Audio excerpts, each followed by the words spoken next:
Ashley Renee Lyons was born on July 21, 1985.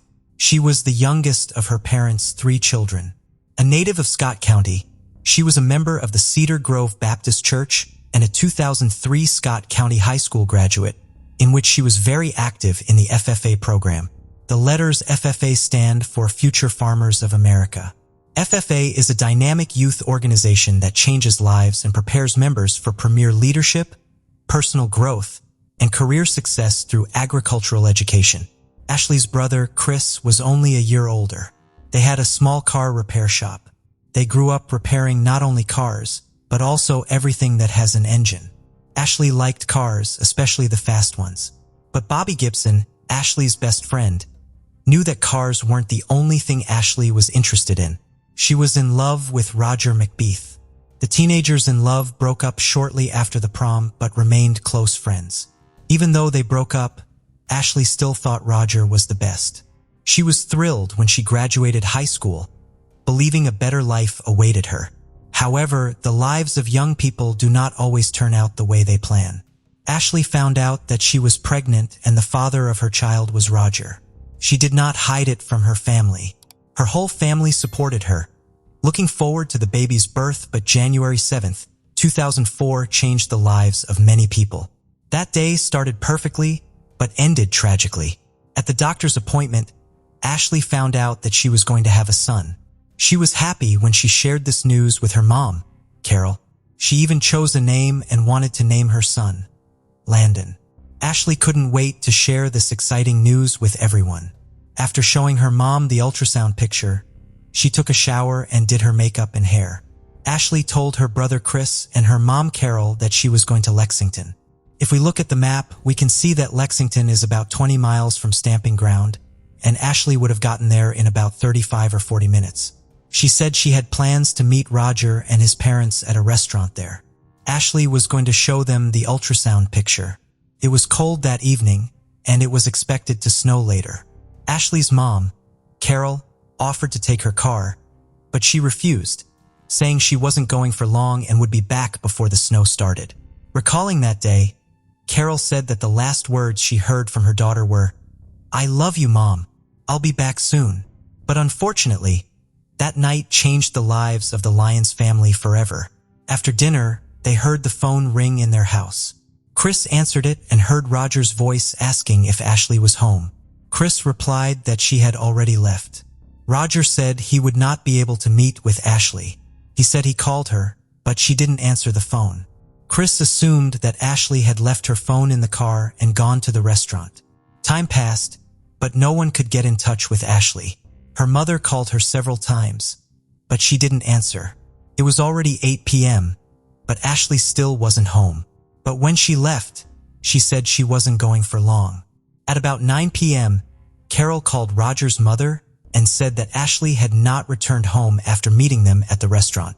Roger's mother's answer surprised Carol and made her even more worried. She said they did not see Ashley that day because the meeting had to be canceled. Upon hearing this, Carol was horrified. If her daughter wasn't at the restaurant, then where was she? Carol had a bad feeling. After all, Ashley wasn't answering her phone. A lot of thoughts raced through her mind as she tried to figure out where Ashley was and if she was okay. Around 10 p.m., Chris and his father decided they couldn't just sit and wait and went looking for Ashley. They knew which restaurant Ashley was supposed to meet Roger and his parents at. When they arrived there, they didn't see Ashley's car. They searched for Ashley for several hours, but she was nowhere to be found. At some point, Chris decided to check out Scott County Park because he knew Ashley liked that place. She fed the ducks there all the time and often went there with Roger when they were a couple. Looking at the map, we can see that Scott County Park is about 10 miles from Stamping Ground. While driving around the park, Chris and his father saw a car similar to Ashley's. The car was running and had the lights on. As they got closer, they realized it really was Ashley's car. It's hard to imagine what thoughts they had at that moment. Chris ran to the car and saw that the driver's side window was down. Ashley was sitting in the car with her head down. She was wearing a seat belt and was unresponsive. Chris opened the door and started shaking Ashley. He hoped she was just sleeping, but then Chris looked at his hand and saw blood. He immediately called 911. Unfortunately, by the time Chris called 911, Ashley was already dead and doctors couldn't help her. Soon after, Ashley's mom heard the worst news of her life. She couldn't believe Ashley was gone. While Ashley's family was overwhelmed with grief, the investigators arrived at the crime scene. Since Ashley was dead before the ambulance arrived, and since it was evident that her death was the result of a crime, her body remained in the car until the investigators examined the scene for possible evidence. The first thing they noticed at the scene was that the engine was running, the heater and radio were on, and the driver's side window was down. They quickly determined the cause of Ashley's death. There were 3 9mm shell casings on the ground next to the car. Ashley had gunshot wounds to the head and neck. The police searched the park, but couldn't find the weapon of the crime. The fact that someone shot Ashley through the open side window of her car was a clue. It was chilly that night, and the fact that the window was down was suspicious. The position she was sitting in indicated that she was not trying to defend herself or escape. Putting all this together, the investigators concluded that Ashley knew the person who shot her. It was cold, and the heater in her car was on, which meant Ashley rolled down the Nothing like this had ever happened in Scott County before. Therefore, the community demanded that the police find the one who took 2 lives in such cold blood. The investigators learned from Ashley's parents that she planned to meet with Roger, the father of her child, on the day she died. They talked to Roger, and he was devastated by the death of Ashley and their unborn son. Roger admitted he and Ashley had their ups and downs. However, they were no longer a couple when Ashley found out she was pregnant. Roger was crying when he talked to the investigators. The man had no idea who could have done this to his ex-girlfriend and their unborn son. They brought him in for questioning. When asked about the events preceding Ashley's death, Roger told the investigators that they had planned to meet at a restaurant, but he had to cancel because he had other things to do. He wanted to tell Ashley not to come to Lexington, but she didn't answer her phone. He called her twice, but she didn't pick up. Therefore, Roger called her home, and Chris answered the phone. According to Roger, he asked to tell Ashley to call him back when she gets home.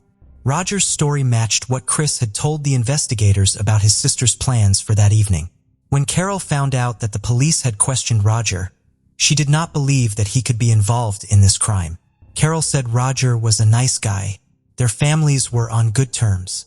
When Roger had dinner at their house, he always helped clear the table.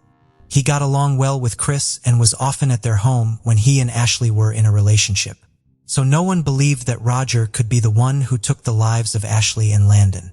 While the investigators were searching for clues and a suspect, Ashley's family tried to figure out who could have done it. Carol found a diary in her daughter's room. In it, she wrote down her experiences. Reading the diary, Carol noticed that one name kept coming up in it: Dina Williams. Dina was the same age as Ashley. They went to school together and rode the school bus together. Ashley felt sorry for Dina because she grew up in a poor family and always wore the same clothes. There were rumors that her parents treated her badly and even beat her, and Dina confirmed them in conversations with her friends. At first, Ashley and Dina were friends, but as it turned out, Dina was jealous of Ashley and wanted to have everything Ashley had, including Roger. In her diary, Ashley wrote that she and Dina had several quarrels. From this diary, Carol learned something she didn't know about. She had no idea Ashley and Dina had problems in their relationship. Therefore, Carol started suspecting that Dina Williams had something to do with Ashley's death. After Ashley and Roger broke up, Dina wasted no time and immediately began dating Roger. And perhaps Dina was worried because Ashley got pregnant with Roger's baby. After all, she didn't want to share Roger with anyone else. Dina wanted him all to herself. Maybe this could have pushed Dina to do something that cannot be undone. Carol gave Ashley's diary to the investigators so they could analyze everything written there. Carol was sure that the key to solving this case was somewhere in the pages of this diary. When the investigators reviewed Ashley's journal, they also became interested in how she described her relationship with Dina. Thus, Dina Williams was taken to the police station. She denied any involvement in what happened to Ashley. Dina worked at a bank, and according to her, they had an office party on the evening when the crime occurred. So she had an alibi. Dina did not try to hide her attitude towards Ashley from the investigators. She especially didn't like the fact that Ashley was pregnant. However, the fact that Dina did not feel anything about Ashley's death was not enough to bring any charges against her. So the investigators let her go home after the conversation. Meanwhile, the results of the ballistic examination came in. The experts analyzed the location of Ashley's wounds, the position she was found in, and where the casings lay. The angle at which the bullets entered Ashley's body allowed them to determine the approximate height of the shooter. They believed that the perpetrator was about 5 feet and 10 inches tall. Dina Williams' height was around 5 feet and 5 inches, which meant it was unlikely that she was the one who shot Ashley. However, Dina had a twin brother, Thomas Williams, who matched the alleged height of the perpetrator. According to rumors, a few months before Ashley's death, Thomas had asked several people about how to cause a miscarriage. People also said that Thomas did everything his sister asked him to do. The investigators became interested in this and questioned Thomas Williams, but he denied everything and there was no evidence indicating his involvement in the crime, so he was released. While the police were putting all the evidence they had together to find the culprit, residents wanted to do something to show their support to Ashley's family. They created an improvised memorial with flowers, stuffed toys, and candles. Someone brought 2 crosses, one with Ashley's name and the other with Landon's. While the investigators were looking for new evidence, Ashley's family was preparing for the funeral. It is impossible to imagine what they had to go through because they lost 2 people at once. During the autopsy, the medical examiner removed the fetus from Ashley's body. Ashley and Landon were buried in the same coffin. The fact that the one who committed this crime was still at large made the Lyons family even more devastated. For information that could help arrest the one who took their daughter's life, Ashley's parents put out a $3,000 reward that eventually went up to $5,000. People started calling the police and telling them what they thought might help the investigation. Soon after, they received a call from a woman whose house windows overlooked the park where someone shot Ashley. She reported that she may have seen the perpetrator. Standing at the window, this woman saw someone run out of the park and jump over the fence. Next, the person she saw ran up to a red pickup truck waiting for them with the engine running and got into the passenger seat. Moments later, the truck sped away. According to the witness, it was a red Chevrolet pickup truck. If the person the woman saw really had something to do with Ashley's death, then investigators had to look for not one criminal, but at least 2. After all, whoever was driving the red pickup truck could be an accomplice to the crime. Upon hearing about the red pickup truck, everyone who knew Ashley immediately realized who was behind it. Roger, her ex-boyfriend, the father of her unborn child, had such a car. The police immediately seized Roger's truck. They thoroughly searched it, but found no evidence inside. Roger refused to talk to the investigators, and there was no evidence against him. However, knowing that at least 2 people were involved in the crime, the officers made an obvious conclusion. Who didn't like Ashley? Who wasn't happy about her pregnancy? Who would be happy if Ashley disappeared? Besides Roger, there was only one person who could wish for this, and this person was Dina Williams. That's why the investigators decided to have another conversation with Dina and her brother Thomas. They questioned Thomas first. During the first conversation with the police, Thomas denied everything. But now, having learned that the eyewitness saw Roger's pickup truck at the crime scene, he became more talkative. When asked if he knew who shot Ashley Lyons, he immediately replied without hesitation that it was Roger McBeath.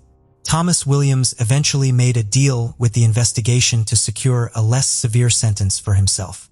He confessed that he had given Roger the gun, and Roger was the one who shot Ashley.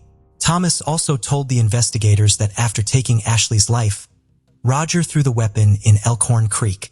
It took a lot of time for the police to find the crime weapon, but the 6-hour dive search was successful. The ballistics examination confirmed that the gun the police found was the weapon of the crime.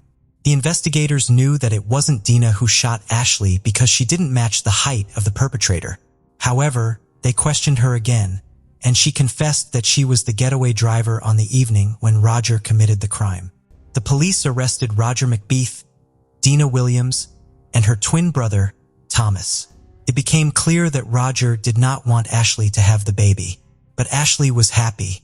She wanted to become a mother, and her family supported her decision to have this child. So Roger came up with an insidious plan. He invited Ashley to meet him and his parents at a restaurant to lure her to Scott County Park. Dina Williams drove him there, and he walked up to Ashley's car with a gun in his hand. Seeing the father of her unborn child, Ashley rolled down the window and reached into her purse to get the ultrasound pictures. She didn't expect him to shoot her. By pulling the trigger 3 times, Roger took the life of both Ashley and his own son. Then he ran out of the park, got into the pickup truck, and told Dina to hit the gas. On the way, they made a stop and got rid of the gun, throwing it into the river. When it became known who was behind this crime, the residents of Stamping Ground were shocked. They didn't expect that someone they knew would be capable of such a brutal crime. Equally frightening was the fact that several people were involved in this. Roger McBeath pleaded not guilty. In preparing for the trial of McBeath, the authorities made a mistake, ultimately influencing the verdict. But I'll tell you about this at the end of the video. As for Thomas Williams, the court sentenced him to 7 years in prison for his involvement in this crime. In the plea agreement, Williams admitted he accepted $1,000 from Roger McBeath Jr. to injure Ashley Lyons in such a way that it would cause her to miscarry. The act was never carried out, with Williams then agreeing to give McBeath the gun used in the murder, according to court records. In 2005, Dina Williams pleaded guilty. As part of the plea agreement, prosecutors have recommended Williams serve a total of 20 years in prison, making her eligible for parole after she has served 85% or 17 years of her term. During the trial, prosecutors planned to put several witnesses on the stand who claimed Williams said she wished Ashley Lyons was dead, had plotted with McBeath to poison Ashley, and had offered people $1,000 to cause Ashley to miscarry by beating her up, the court document said. According to prosecutors, Williams and McBeath resorted to more drastic measures after their original plans failed. Williams said her attorney, public defender Rodney Barnes, told her a jury would probably have found her guilty. "I'm hurt, and I'm scared because I pleaded guilty to something that I didn't do," she said. Williams acknowledged she took McBeath to the park the night of Ashley's murder so he could view the ultrasound pictures of the couple's unborn son, but said she drove around the Colony subdivision while they met and later came to pick him up.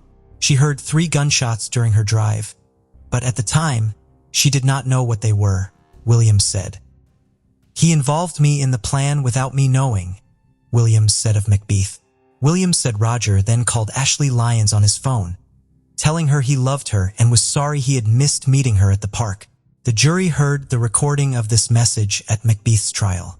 According to Williams, when leaving the park, McBeath never told her that Ashley Lyons was dead, and she never told police about what had happened for fear of what McBeath would do, saying he was abusive toward her. "I was scared to death of that boy," Williams said. "He even threatened to kill me." Williams said she regretted everything that happened and felt terribly for the Lyons family. "I am so sorry," Williams said, crying. "I wish I could go back and change this." However, McBeath's parents, Roger Sr. and Rita, said that Williams was lying, calling her a compulsive liar who often acted in the heat of the moment. The couple said Williams was jealous of Ashley and had agreed to the plea deal to take the easy way out. "She was obsessed with my son," Rita McBeath said. "She was the one who had the motive." When they later got the call that Ashley Lyons was dead, Roger McBeath Sr. said his son was in shock, but Williams was unfazed. "It didn't bother her," he said of Williams. "It didn't bother her a bit." In August 2005, the court sentenced Dina Williams to 20 years in prison. She was released on parole in 2021. In the written motion, Williams said she was very young and easily persuaded by her then-boyfriend McBeath. Williams also said she had no knowledge of the relationship between McBeath and Lyons. Furthermore, Williams said she was not the main offender of the crime and has already served approximately 70% of her sentence for her role in the crime. Williams noted in the court filing that she had completed various programs in prison, including courses on anger management, resident legal aid training, horticulture landscaping, and how to be a certified Braille transcriber. After his arrest, Roger pleaded not guilty to the murder charge. The jury convicted him, but he managed to get his conviction overturned by the Kentucky Supreme Court because a jail informant overstepped his bounds by questioning McBeath in jail about the shooting, and the defense was not allowed to question the informant. John Romano, a jail informant, was instructed by the police not to ask Roger McBeath questions about the crime he was accused of. The informant was allowed to have ordinary conversations with McBeath about everyday things, such as sports and movies. The police hoped McBeath would start talking about the crime himself without the leading questions. The Kentucky Supreme Court ruled prosecutors used illegally obtained evidence and overturned the verdict. In 2009, Roger was retried, and this time he pleaded guilty to complicity to commit murder and tampering with physical evidence. The court then handed him a 42-year prison sentence with eligibility for parole in 16 years. The court also sentenced him to 5 years for complicity to evidence tampering, which would run concurrently with his previous sentence. McBeath's parole hearing took place in December 2023. "She was my high school sweetheart. She was the mother of my child. She was someone I loved," said McBeath. McBeath told the parole board he was not interested in parole. "I'm not here to convince you all to give me parole. I know I don't deserve it," said McBeath. "But I do want to use this time to say that I'm truly sorry for what I did. I want to tell Ashley's family that I'm truly sorry for what I did, and there's not a day that goes by that I don't think about it." McBeath said he didn't wish to continue the hearing after declining his parole eligibility. Thus, he is currently still in prison. In honor of Ashley Lyons, Scott County Park, where she died, now has the Angel Garden with ceramic angel statues. After Ashley's death, Carol and her husband, Buford Lyons, helped pass a fetal homicide law at both the state and federal levels. Under the bill, violence against a pregnant woman is considered 2 crimes, one against the woman and the other against her unborn child. Rosanna Galliano was born in the late 1970s in Buenos Aires, Argentina. She was the youngest child, with 2 brothers named Oscar and Gustavo, and a sister named Monica. Her parents were Reynaldo and Graciela. The details of her childhood and teenage years are a bit of a mystery, but it is known that she finished high school in the late 90s. During this time, Rosanna's dad, Reynaldo, worked as a mechanic. Early in 2001, Jose Arts showed up at Reynaldo's workshop. Jose was born on November 22, 1948. He had lived abroad for over 30 years in places like Greece and the United States, where he even spent 4 years in prison for drug trafficking.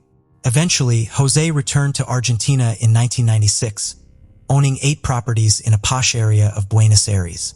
Jose and Rosanna met when he brought his vintage car for repairs at her father's shop. Despite the significant age difference, they started dating quickly. At that time, Rosanna was unemployed and quite reserved.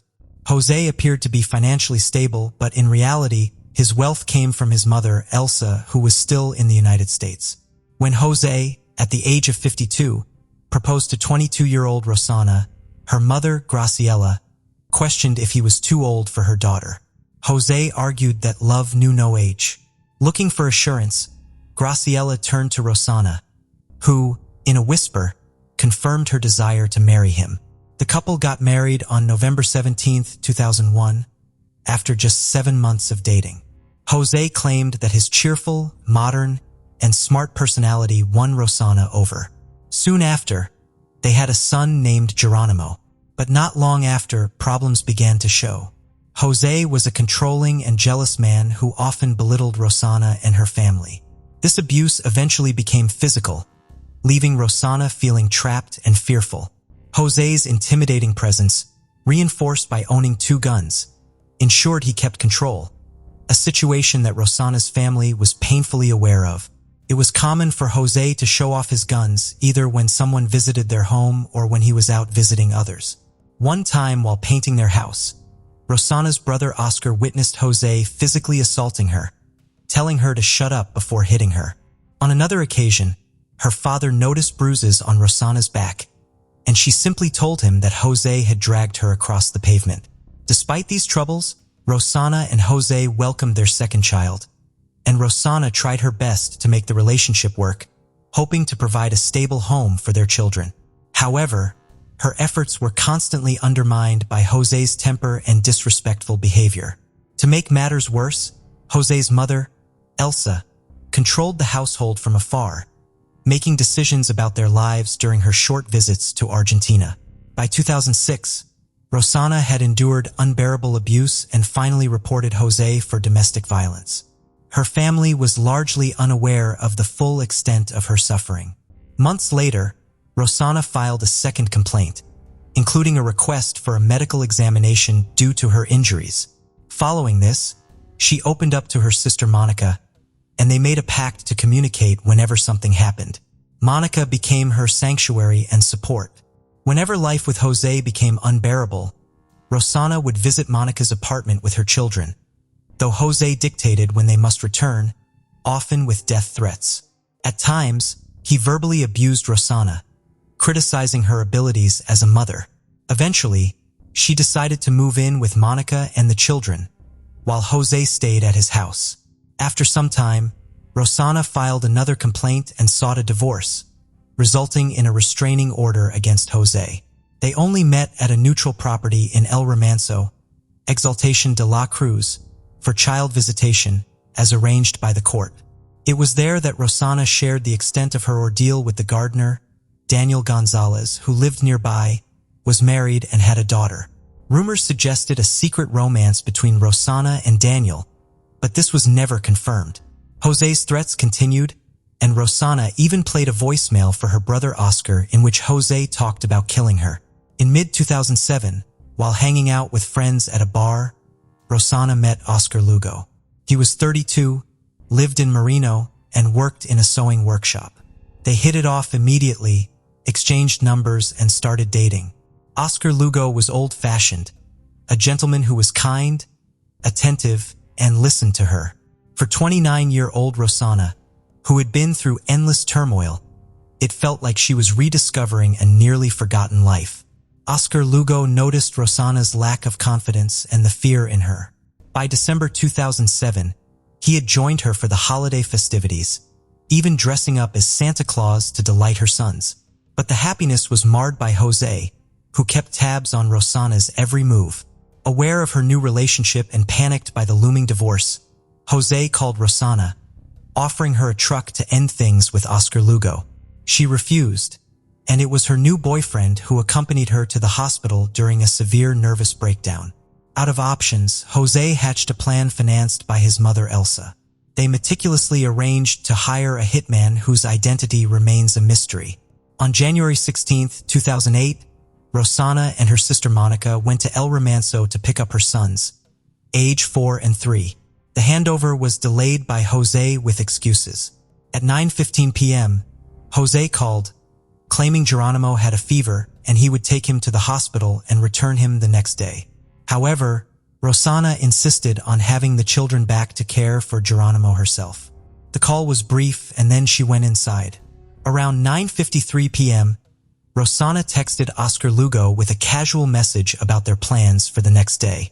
At 10 p.m., Rosanna and Monica sat down for dinner. At 10:50 p.m., José called again, and this conversation turned into a deadly trap. Rosanna went out to the garden for better reception, where a shadowy figure emerged from behind the trees and shot her 4 times with a .45 caliber gun. Hearing the shots, Monica screamed, saw Rosanna stagger and collapse. Frantic, Monica tried calling 911 without success, then asked her boyfriend to alert the police. Meanwhile, Oscar Lugo, unaware of the events, tried contacting Rosanna at 11 p.m. and failing that, tried to reach Monica, but got no response. Police investigations revealed that the shooter had entered from an adjacent vacant lot. A witness saw someone fleeing through a gap in the fence, but couldn't provide a clear description due to the darkness.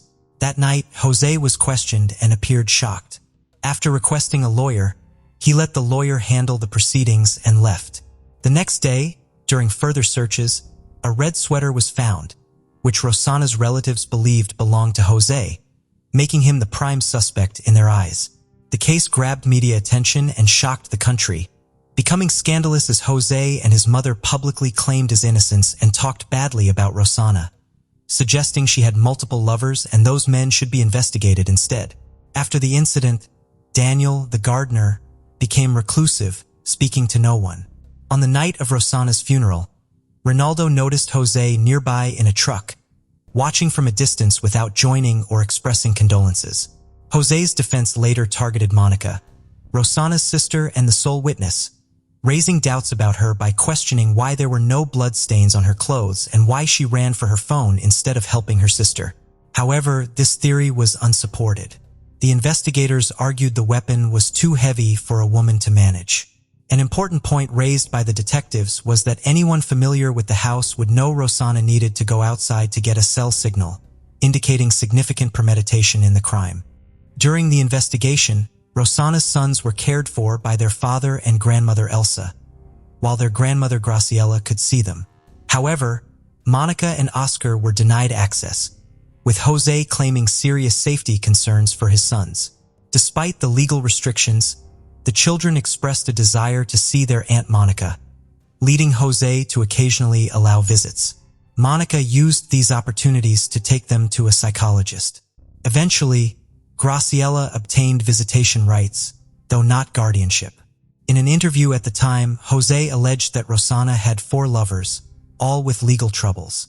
According to Jose, Rosanna was intimate with these men to uncover their secrets, which she then used to blackmail them for benefits. Meanwhile, after receiving threats, Oscar was made a protected witness in his sister's case, requiring him to wear a tracking bracelet and being assigned police protection. As 2007 was ending, the investigators had yet to find solid evidence to charge any of the suspects. However, a significant turn came a year after the murder when Jose was arrested in January 2008, charged with aggravated homicide due to their relationship, premeditation, and the involvement of 2 or more people. The preliminary hearings began on January 28, 2008. Ronaldo, Graciela, Monica, and Oscar testified about Jose's repeated threats, violent nature, and use of firearms for intimidation. The mother also presented the last text messages from her daughter to the prosecutor. After the hearing, Ronaldo expressed feeling a heavy burden, but found relief in fulfilling his duty to his daughter's memory. The next day, Oscar Lugo, Rosanna's former boyfriend, testified against Jose, describing him similarly to the family's view. He mentioned Jose's attempts to tarnish his and Rosanna's reputations, adding that Rosanna believed Jose's claims of her having multiple lovers were a tactic to discredit her in their impending divorce.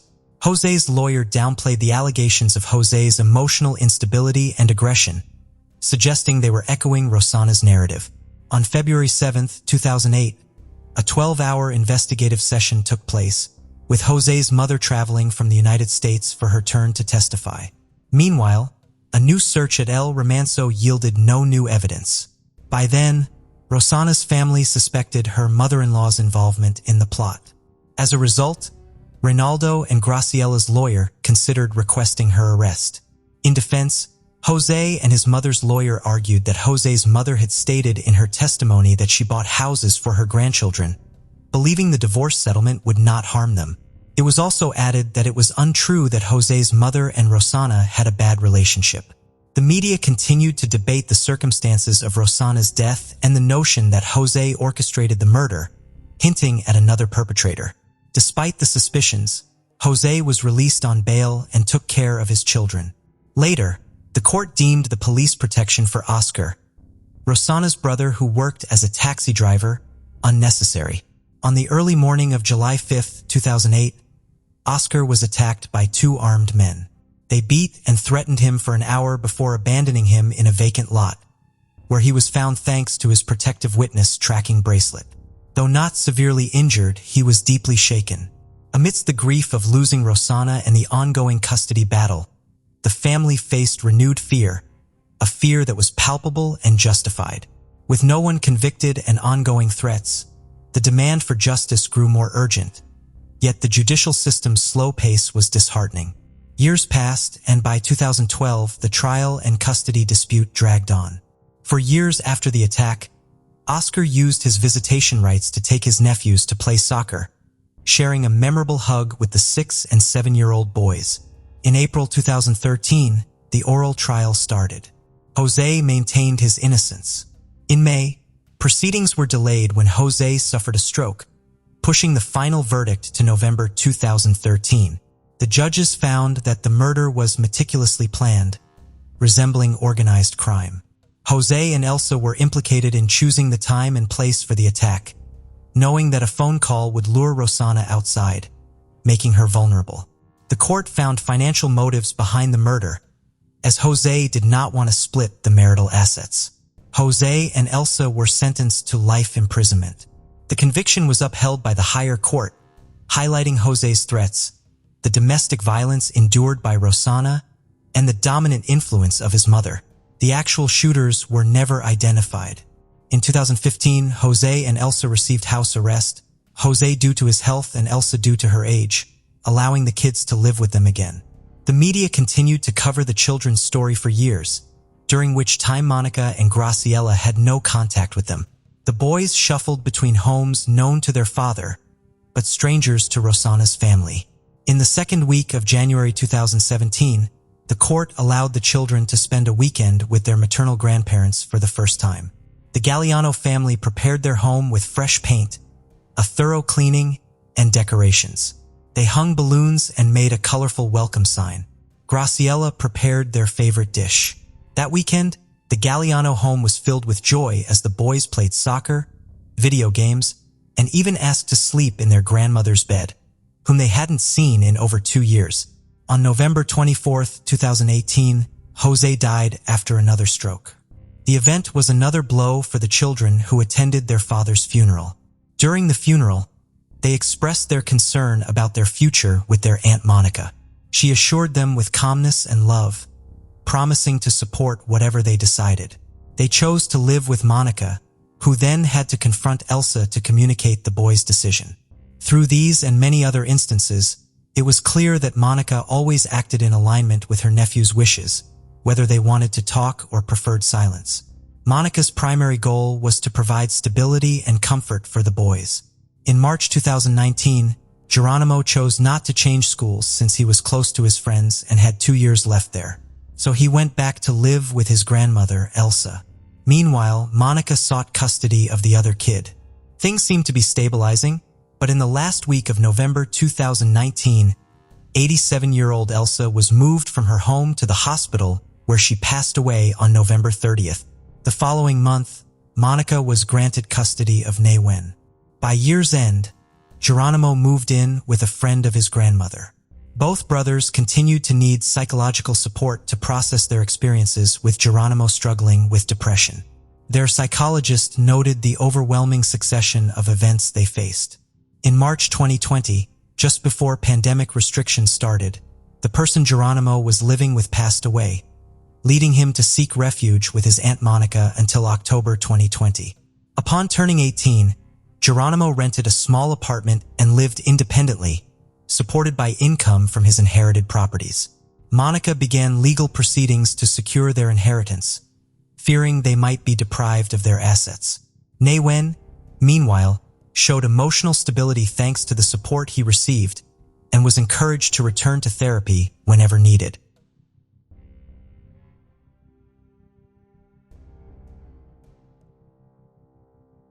Nicola Edgington was a woman deemed as exceptionally dangerous after she assaulted 2 people with a knife. She had previously killed her own mother and was living freely in the community when she committed these chilling new attacks. The day turned nightmarish when Edgington, after taking a bus, randomly targeted 2 individuals on their way to work.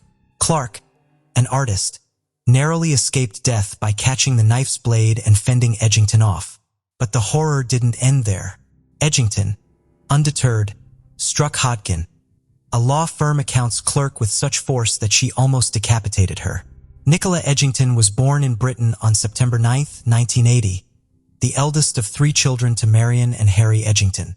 Her younger siblings are Tom, 2 years her junior, and Sarah, who was 5 years younger.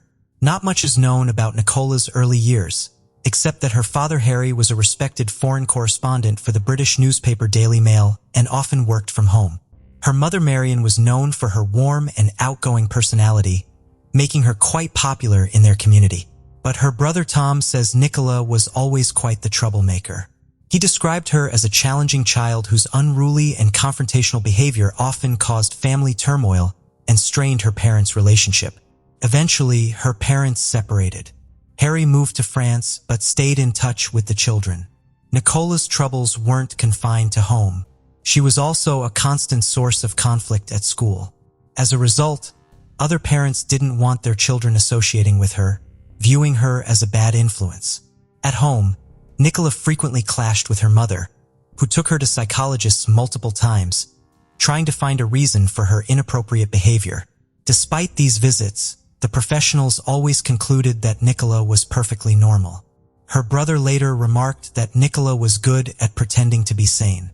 Nicola's behavior became even more challenging during her preteen years. By the age of 11, she had become completely uncontrollable and would disappear from home for days at a time. In one instance, driven to desperation by her constant escapades, her mother Marion hid all her shoes. Unperturbed, Nicola simply took a pair of her brother's shoes and left anyway. Marion frequently had to call the police to locate her daughter Nicola. It's not clear whether she truly needed assistance or was just causing trouble, but Nicola did once call social services to be moved to a care facility, accusing her mother of improper conduct. Her call led to her being taken away for her safety, but she was sent back home after a few weeks because she was seen as a threat to other children at the facility. Later, Marion sold their home and moved to a remote cabin in East Sussex, hoping for anonymity and a fresh start. She was trying to keep her 12-year-old daughter away from bad influences, including friends with whom Nicola had started drinking, smoking, and staying out late. In this new place, Nicola was enrolled in a local school while her siblings were sent to a boarding school. This move, Marion hoped, would allow her to better manage Nicola and keep the younger children safe.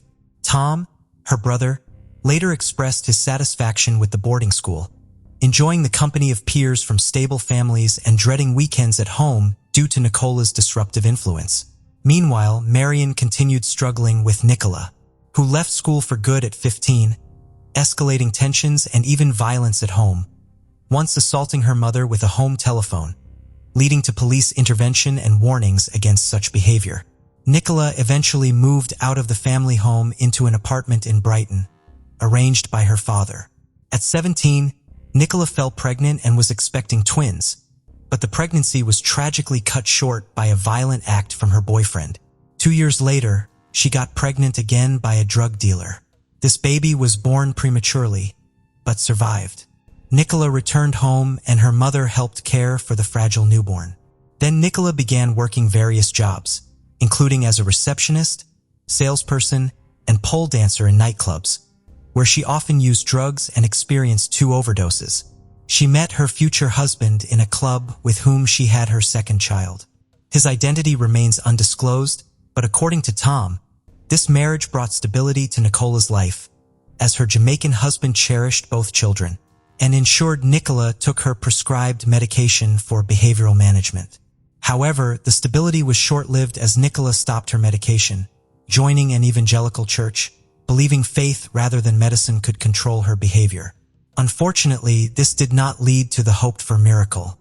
Instead, Nicola developed a religious delusion, convinced she was surrounded by demons. Apparently, due to immigration issues, Nicola's husband had to return to Jamaica, taking both children with him. However, Nicola later followed him, not exactly to reunite the family. She went to Jamaica and then back to her own country, taking her first child with her, even against her husband's wishes. He was very worried about her mental state.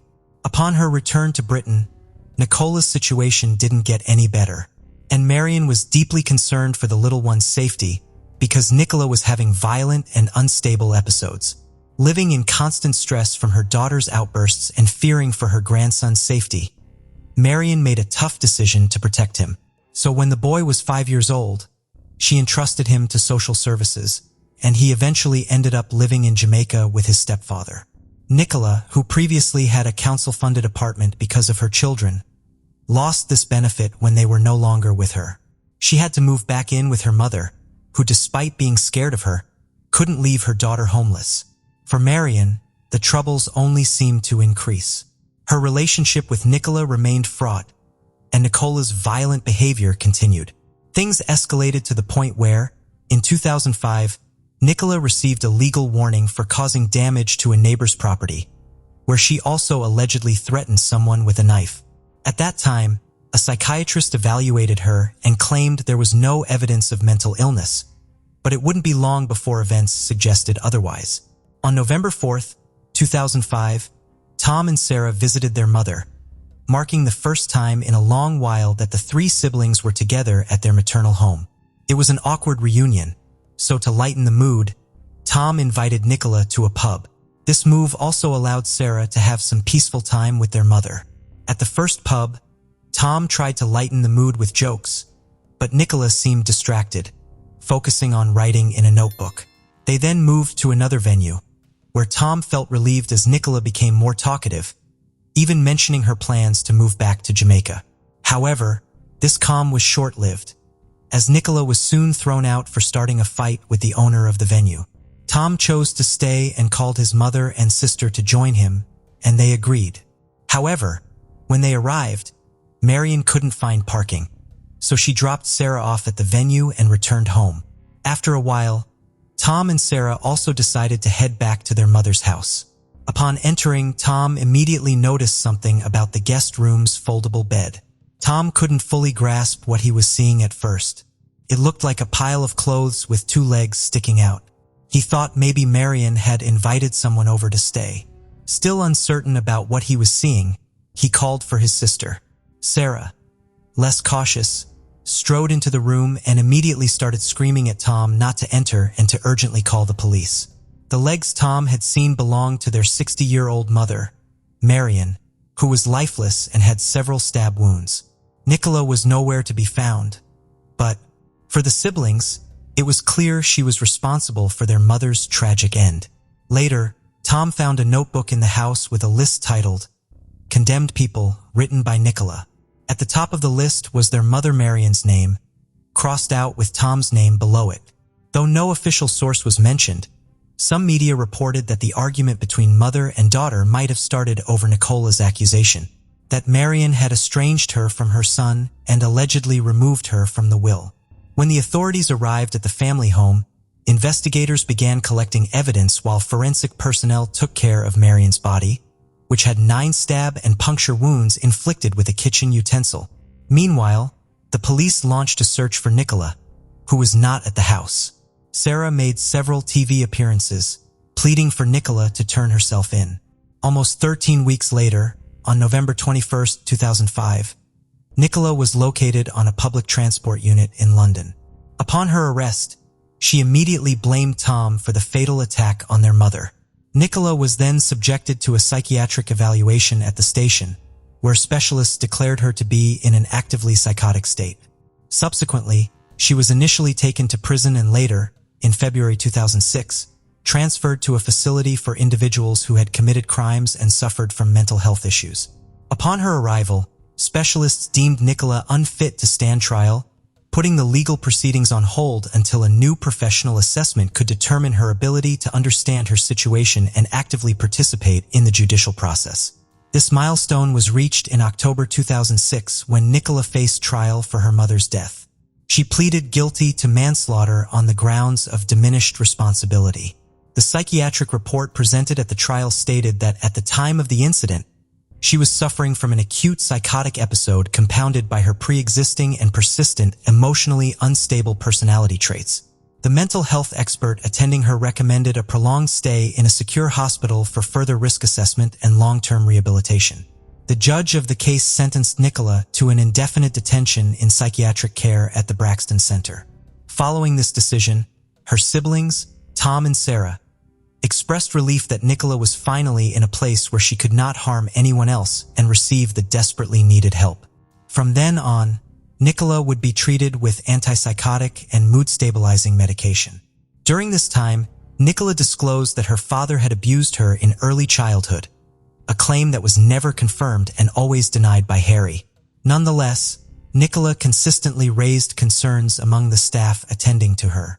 She exhibited disruptive, abusive, and rude behavior, staunchly refusing to acknowledge the crimes she committed against her mother. She was obsessed with progressing quickly through treatment with the sole aim of being discharged, causing numerous challenges for the medical staff managing her case. The staff responsible for Nicola were constantly on high alert due to her interactions with male patients at the mental health center. Despite concerns, by mid-2007, Nicola was allowed supervised outings, which only raised alarms due to her deemed inappropriate behavior in the community. In November 2007, Nicola was moved within the facility to a unit allowing more independent living, not because of improved condition, but to free up a bed. In her new setting, Nicola's behavior continued to worry staff as she started a new relationship with another male patient, and her mood fluctuated with medication adjustments. Yet on September 29, 2009, 3 years after being incarcerated for the heinous crime against her mother, controversial decisions were made about her care. After meetings, Nicola was conditionally discharged to a subsidized apartment.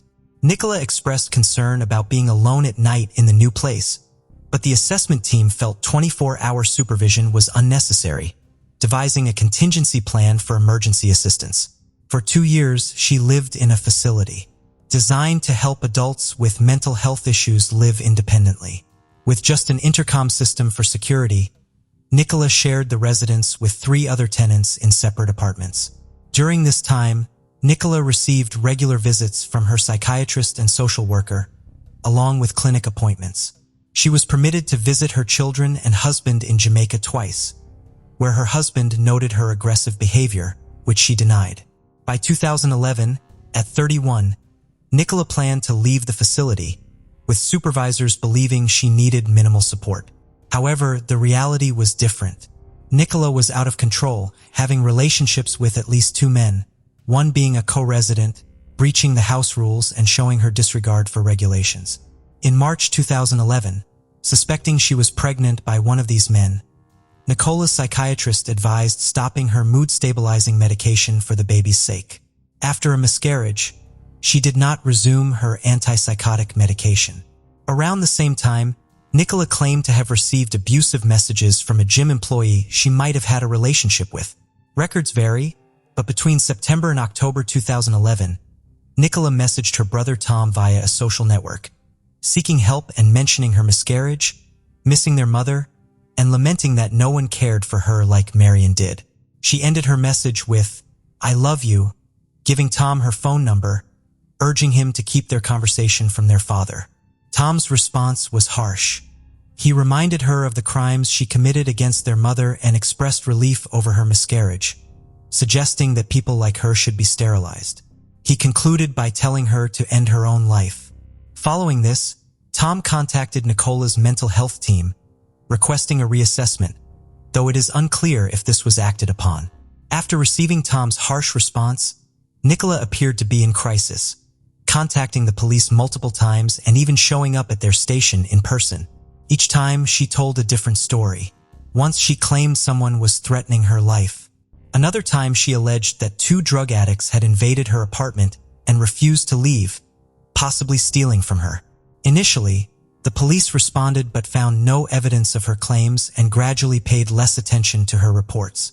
Nicola couldn't seek help from her support worker because it was closed on weekends. She turned again to the Universal Church of the Kingdom of God, a controversial institution she had attended before attacking her mother. But this didn't seem to provide the support she needed. Things took a more dramatic and dark turn on Monday, October 10th, 2011. Early at 3 a.m., Nicola took a taxi and asked to be taken to hospital. Upon arrival, she claimed the hospital was closed and decided to leave, even though the taxi driver saw that the hospital was open. He noticed Nicola had her head down and was drooling. The driver took her back to the taxi service office, where an argument ensued over Nicola's inability to pay the fare. She was trembling and distressed, repeatedly stating she needed to be admitted. Around 4:30 a.m., the police were called, and a patrol picked her up from the taxi service office and took her to Queen Elizabeth Hospital. There, Nicola said she didn't feel safe and wanted to leave. The officers got her inside before leaving the scene. Nicola tried to call her community psychiatric nurse, who was off sick, and texted her social worker to confirm a scheduled meeting for that day. She also attempted to contact the Braxton Center without success. Shortly after, Nicola asked the Queen Elizabeth receptionist if she needed to kill someone to get attention and mentioned she was hearing voices. The receptionist asked for her patience. Nicola then called the emergency number stating she felt like she did when she had previously killed someone. The dispatcher promised to send officers, but the police decided not to go. Nicola called the emergency line again 20 minutes later, claiming she was a criminal and wanted to be arrested before she hurt someone. The police deemed it unnecessary to respond. Nicola made 2 more emergency calls, repeating that she was a dangerous schizophrenic and felt like she did when she killed her mother. The police didn't go, opting to call the hospital instead, where staff assured them Nicola was under control. At 5:30 a.m., a mental health nurse assessed her. Nicola said she hadn't slept for weeks and needed to be admitted. The nurse told her to wait for some paperwork.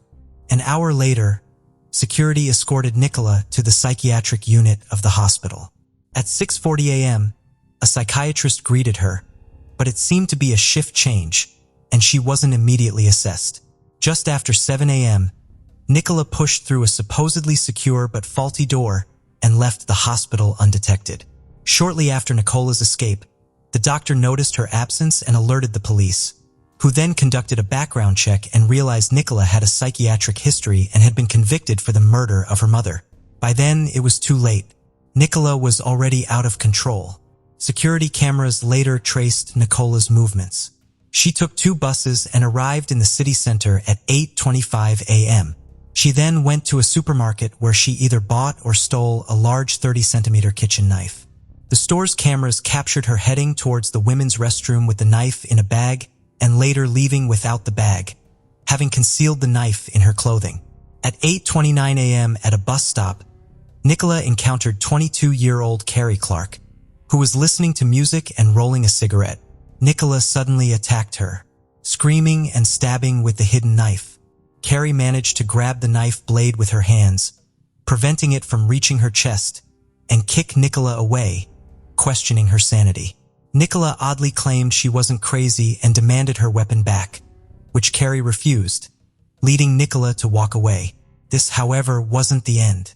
As witnesses rushed to aid Carrie, who had severe cuts on her hands, Nicola entered a butcher's shop and stole another knife.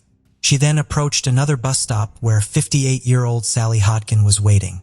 Without warning, Nicola savagely attacked Sally, targeting her neck and fatally wounding her. Nicola then fled the scene. Security footage showed her running away and entering a store to hide. The situation, already dire, could have worsened, but police were already in the area due to the first attack. A man seen following Nicola in the footage directed the officers to her hiding spot. By 9:40 a.m., police had apprehended Nicola behind the store. She was calm during the arrest and didn't resist. Nicola was taken back to the psychiatric hospital to manage her crisis, and it was clear she would need significant time before being fit to stand trial for these crimes.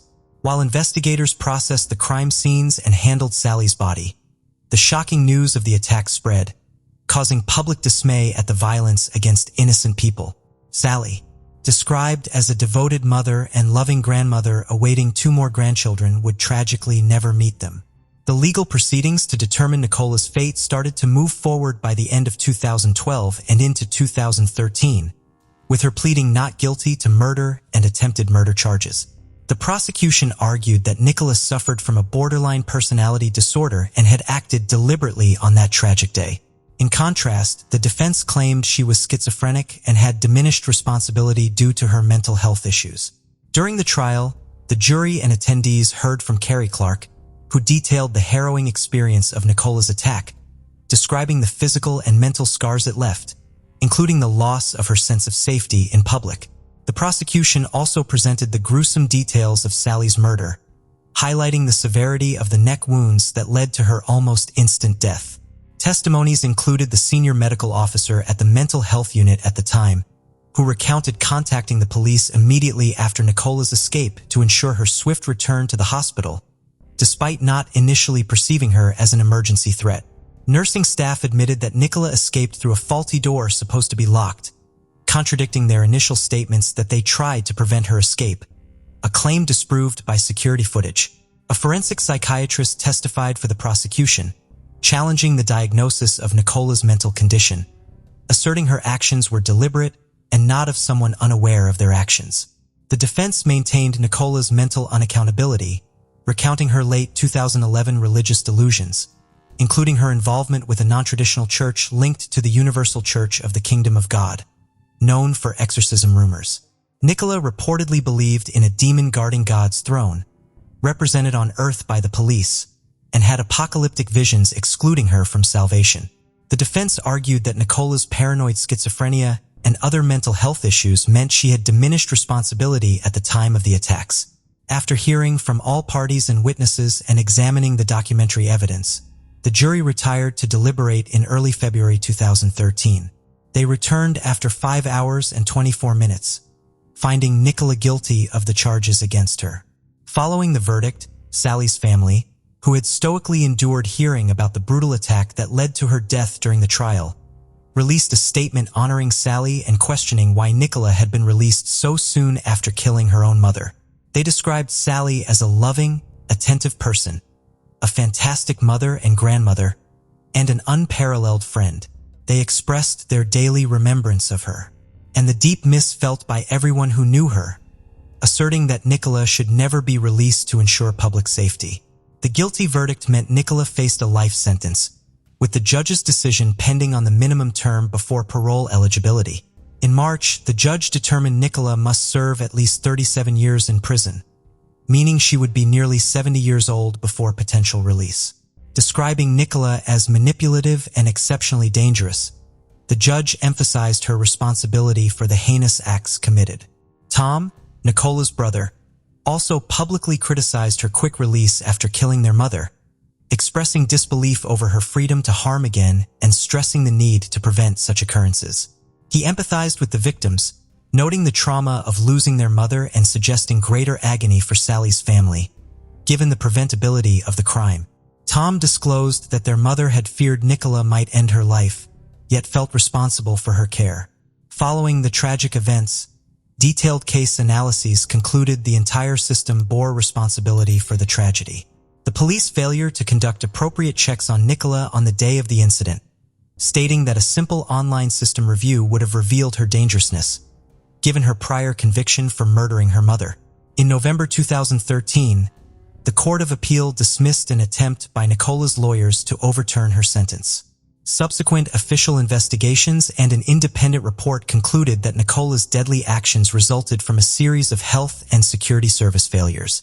Notably, the only reported penalties were the firings of nurses who initially lied about trying to prevent Nicola's escape from the psychiatric area. Interestingly, in September 2023, Nicola's case was sent back to the appeals court, prompted by concerns that jurors might have been misled about her mental health. The case of Luz Maria Lopez. Luz Maria Lopez was born on March 17, 1995, in the small town of San Cristobal, Verapaz. Her family was simple and modest. Her parents were Amarales and Brian Lopez. Luz Maria was the youngest of 2 children. She grew up with her older brother, Omar. As an infant, she faced a life-threatening intestinal obstruction. To save her, doctors performed a complex operation without guarantees of success. Her mother prayed fervently for her recovery and firmly believed that her daughter would pull through, and she did. The surgery at such an early age did not impact Luz Maria's development. Throughout her school years, Luz Maria actively engaged in sports, especially gymnastics and athletics. She also had a passion for classical choreography. Her creative nature made it easy for her to communicate and connect with different people, quickly forming friendships. Academically inclined towards the humanities, she excelled in her studies. After finishing school, Luz Maria contemplated higher education and opted for a prestigious state university. She decided to pursue a law degree and later specialized in criminalistics due to her genuine interest in this field. A significant moment occurred during her student years when Luz Maria and her mother visited a car dealership in Coban, the capital of Alta Verapaz.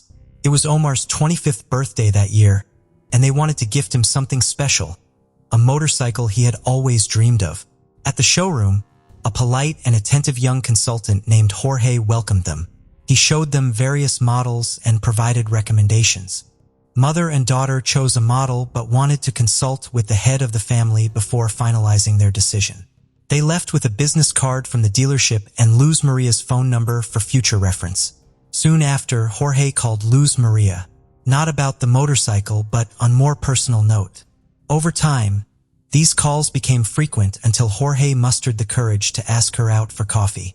It was clear that he had a strong attraction to the beautiful, sultry brunette, but he was unsure how to initiate their acquaintance. Luz Maria also found this handsome young man appealing. When he proposed they meet, she agreed readily. Although the young man was a year younger than her, this slight difference didn't hinder their growing connection. Their romantic relationship blossomed almost immediately.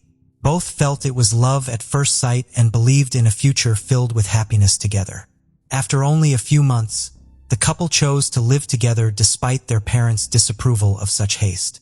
Soon after, they were married. Approximately 6 months later, they held a wedding ceremony, inviting only their closest friends and family to celebrate with them. However, issues arose on the day of the wedding. The banquet venue encountered a problem, which almost disrupted the entire event. The couple had to pay a significant additional amount to ensure the celebration proceeded as planned. Little is known about Joj, Luz Maria's chosen partner. Born in 1996 in Santa Catalina, Latina, in central Guatemala, Jorge was the eldest of 2 sons and grew up with his brother Pablo. Their family often faced financial hardships, balancing on the edge of poverty. Thus, there wasn't enough money for luxurious clothes or expensive toys. It barely covered necessities. Despite these challenges, Jorge lacked aspirations for a better life and didn't focus on studying or securing a decent job. People who knew Forge personally described him as withdrawn and sometimes even aggressive due to his trouble controlling emotions. Consequently, he didn't have many friends and struggled with relationships. Nonetheless, meeting his dream girl sparked determination within him. He worked hard to win her love and hurried to marry her out of fear she might change her mind. It's worth mentioning that Luz Maria's parents were skeptical about their son-in-law right from the beginning. Overall, despite some initial challenges and doubts from others around them, their connection remained strong and unwavering. Something about this young man didn't sit right with them. They couldn't pinpoint it, and they couldn't convince their daughter not to marry him. Soon after the wedding, she became pregnant. Without a university degree, finding a good job was tough. Employers didn't want to hire someone inexperienced and expecting a baby, so she had to settle odd jobs. Her husband, by that time, had lost his job too, and wasn't eager to find a new one. When their daughter Alice was born, money became really tight. With both of them unemployed, they struggled to pay rent or even buy food and basic necessities. Then Jorge suggested moving in with his parents temporarily. Luz Maria Lopez resisted for a long while, but eventually agreed. They couldn't stay on the streets with a baby. Luz Maria Lopez's mother was aware of her daughter's family issues and often urged her to come back home. But Luz Maria Lopez kept saying things would get better with her husband and there was no need to worry. One day, the mother decided to visit her daughter and granddaughter at her son-in-law's parents' house and found a distressing scene. Luz Maria Lopez was in terrible shape, eating just once a day and that too very little. However, Shore's family didn't see the need to provide for their unemployed daughter-in-law. It's terrible. Luz Maria Lopez was breastfeeding Alice, so lack of proper nutrition threatened both their healths. But inadequate meals were only part of the myriad problems she faced in her mother-in-law's home, as she later discovered. She was constantly humiliated and even beaten by her husband's younger brother. He was irritated by the crying of the child and the presence of items in the house. His frustration him to repeatedly throw these items at Maria.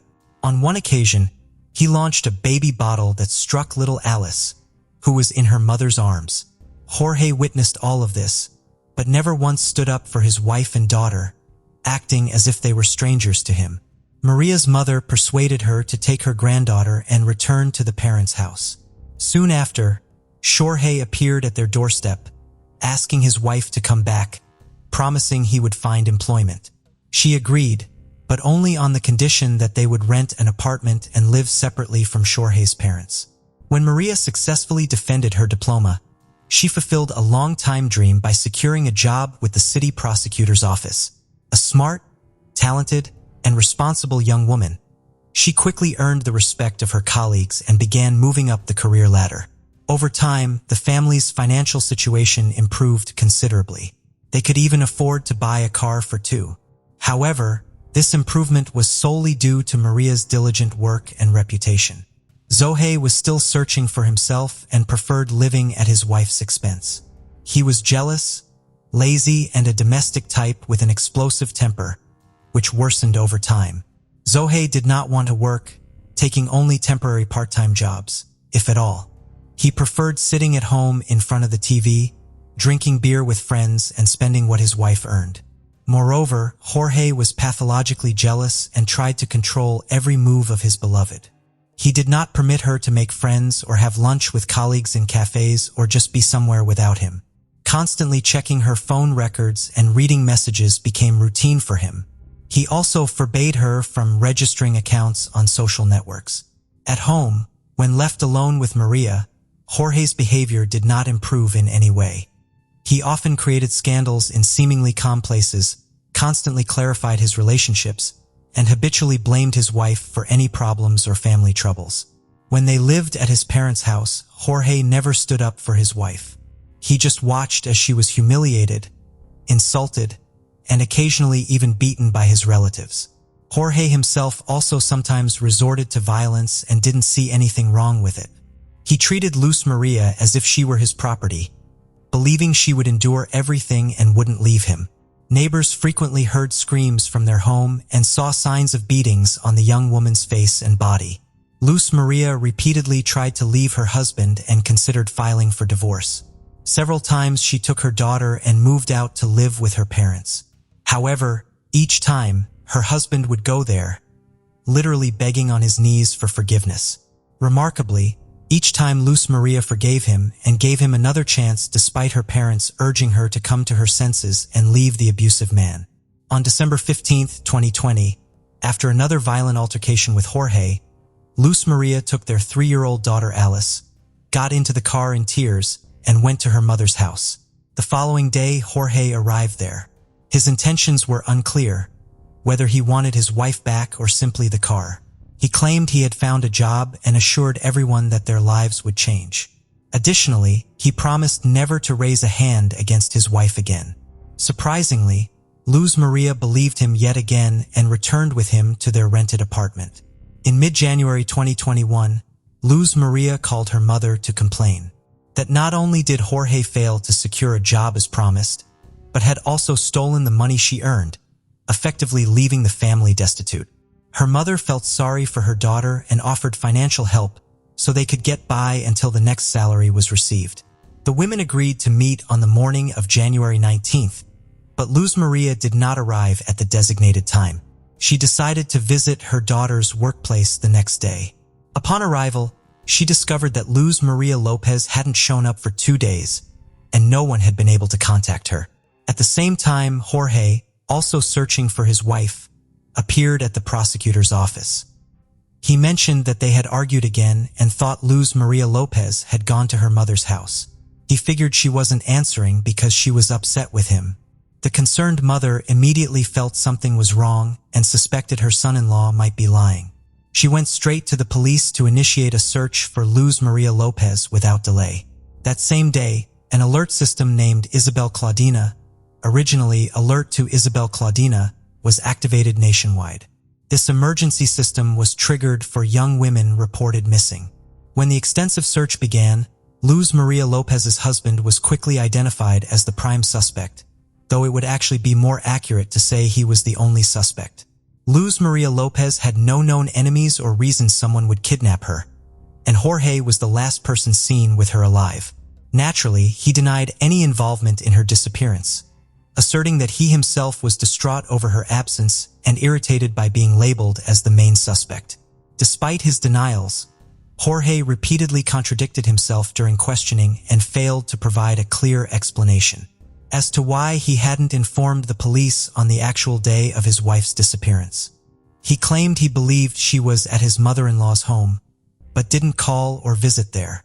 While law enforcement searched for witnesses and combed through areas for any clues, a breakthrough came on January 22nd.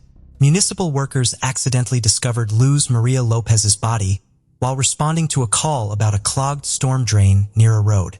Upon lifting the grate to access the drain, they found an unusual large plastic bag containing something black inside. Upon closer inspection, the observers were horrified to discover charred human remains. They promptly reported this gruesome finding to the authorities. Upon arrival, the police officers speculated that the body might belong to Luz Maria Lopez, who was widely looking for her after nationwide. Forensic experts later verified that the remains were indeed those of a young woman. Her parents and brother, despite the severe disfigurement caused by the fire, confirmed her identity with certainty. What's coincident is that the package containing her remains was found on the same street as the prosecutor's office where she had worked. This location lacked surveillance cameras and lighting. Despite how badly burned the body was, pathologists determined that she had been severely beaten before death. The cause of death was asphyxia, indicated by internal hemorrhages, multiple fractures sustained while she was still alive, and particles of dried blood in her nose and mouth. Additionally, there were deep marks on her neck pointing to strangulation. At the time of discovery, no new suspects had emerged in the investigation. The victim's parents firmly believed that their son-in-law had brutally murdered their daughter. Consequently, Uriai was taken into custody while authorities examined his motive for committing such a heinous act. In addition to the investigation, psychologists and criminal analysts needed to scrutinize the marriage and family dynamics closely. During these proceedings, Ms. Lopez submitted a disturbing audio recording sent anonymously by a neighbor familiar with her daughter's household. This person had frequently witnessed domestic disputes between Luz Maria and her husband, but decided to record one such incident without realizing it would culminate in murder. The audio captured Luz Maria desperately crying for help amid little sobs in the background. Ms. Lopez was horrified by what she heard and lamented that if this witness had alerted authorities earlier, her daughter might still be alive today. The individual who captured the recording did not contact the police, nor did they visit the residence from which the distressing screams emanated. The authorities were unable to trace this anonymous person, making it impossible to involve them as a witness in the investigation. Consequently, the audio recording was included in the criminal materials. A key witness gave a detailed interview urging all citizens to stay vigilant and report incidents of domestic violence to the police rather than merely documenting them with devices such as cameras. This approach, she stated, could potentially save lives. This crime triggered significant public outrage, steadily prompting thousands to take to the streets in protest, demanding that the perpetrator be brought to justice. Jorge was promptly taken into custody but persistently denied any wrongdoing. He claimed he personally drove his wife to work on that ill-fated day when she subsequently vanished. Street CCTV footage indeed captured their vehicle heading towards Luz Maria Lopez's workplace that morning. However, due to tinted windows, it was indiscernible how many individuals were inside. None of the video clips showed the car stopping or Luz Maria exiting. Further discoveries were uncovered at the couple's rented home, where faint traces of cleaned blood and drag marks were detected. These findings suggested that a violent crime likely occurred there. An additional piece of evidence came when microscopic fragments of burnt flesh were discovered in the trunk of their family car. Moreover, during their search, investigators paid close attention to a recent purchase made by Jorge and his wife, a double orthopedic mattress. It wasn't so much about the mattress itself, but rather its dense polyethylene wrapping, which analysis revealed had been used to transport Luz Maria's burnt remains. Additionally, several neighbors testified about having repeatedly heard Jorge verbally abusing and threatening his wife with death just days before her sudden disappearance. Her husband had shouted that he would kill her if she decided to leave him, and that he would hide her body so that no one would ever find it. Based on the data collected by expert criminologists, as well as the testimony of several witnesses, the investigation presented a gruesome picture of the crime. The murder occurred on the night of January 19, 2021. The day before, the couple had a big fight, and Jorge once again resorted to violence with his fists. He had previously had issues with his temper, but this time he went into an uncontrollable rage. He struck his wife multiple times, causing her to scream and cry for help. These screams were heard by their neighbors, but nobody called the police. During the beating, Hyohei broke his wife's nose and caused a head injury. After this brutal assault, he strangled her with his bare hands and then attempted to dispose of the body. He dragged it into the backyard, doused it with campfire liquid, and set it on fire. However, Jorge did not anticipate how smoky and foul-smelling the burning flesh and hair would be. Concerned that neighbors might notice and call the fire department or police, he quickly extinguished the fire. He wrapped the charred remains in plastic and sought a secluded location where he believed the body would never be found. The most horrific aspect was that Jorge committed these acts in front of their young daughter. Despite her tender age, she somewhat comprehended what was occurring. The child, 3.5 years old at the time, witnessed both the beating and subsequent murder, as evidenced by her cries and screams, which were also recorded. Aware of some forensic techniques from his wife's textbooks at home, a fact due to their abundance, Jorge attempted to cover up his crime and establish an alibi. He found a dark stretch of road without lights or video surveillance cameras and disposed of his wife's body in a drainage sewer there, thinking he could go unnoticed. The next morning, he drove to her place of work along the usual route, as if he had taken Maria there just as he did every morning. The following day, he began to simulate an active search for his wife, calling her colleagues, acquaintances, and relatives. The criminal's lawyers delayed the trial as much as they could. They also attempted to throw the investigation off track. They insisted that all the evidence and witness statements were circumstantial, emphasizing that not a single piece of evidence unequivocally proved Georgie's guilt. Defense attorneys tried to get the detention changed to house arrest. They argued that George himself was deeply depressed due to being accused of killing the woman he loved and the mother of his child. However, decisive evidence came from data obtained from Maria's phone. All this time, the device was in her husband's possession. On the first day after the crime, several messages were sent from it to different people in an attempt to create the appearance that Maria was still alive. Tracking all movements of the smartphone that day showed it was constantly in the same places as Jorge's phone. Despite this evidence, lawyers tried to turn it in favor of their client, claiming Jorge found his wife's phone and drove around with it searching for her. Yet no one could explain why he was sending messages from it or calling it from his own cell phone. Another proof of guilt was bruises and scratches on Jorge's body found on the day of his arrest. These marks were photographed by experts and indicated that Maria clearly resisted. The most vivid was a scratch on his neck. Unfortunately, particles of Jorge's epithelium under Maria's fingernails couldn't be found because they were destroyed by fire. Despite many controversial points, the prosecutor asked for the maximum possible punishment for Jorge. Court hearings and proceedings were repeatedly postponed due to the raging worldwide pandemic. But in October 2022, Jorge was finally found guilty of his wife's brutal murder and sentenced to 50 years in prison. Although he maintained his innocence throughout, custody of little Alice was given to her maternal grandparents, who admitted their granddaughter now holds the main meaning in their lives. Case of Romina Núñez several years ago literally shocked the whole of Spain with its unimaginable cruelty and cynicism. The very situation in which this unfortunate young woman found herself, we can say, typical. Her husband beat her, and she kept silent, hoping that he would change. However, the denouement of this story shocked even experienced investigators who have seen everything in their practice. The victim's body was never found, only a fragment of it, which the sea threw ashore. But how did it happen? And could the tragedy have been avoided? To answer these questions, you need to understand who Romina was and why she never dared to admit to anyone in what trouble she found herself. Who is Romina Núñez? Romina Celeste Núñez Rodriguez was born in the fall of 1990 in the city of Asunción, the capital of Paraguay, and was the eldest of two daughters in a poor working-class family. Parents separated when the girls were still young, so their mother, whose name was Marion Rodriguez, had to raise the children on her own. The woman had to work several jobs at once because her ex-husband did not help them financially at all. and did not show any interest in the fate of the daughters. When she was still a schoolgirl, Romina got a job in order to help her mother and younger sister somehow. At the age of 17, the girl began a romantic relationship with a guy whose name was Christopher. He wooed her beautifully. They made plans for a joint future.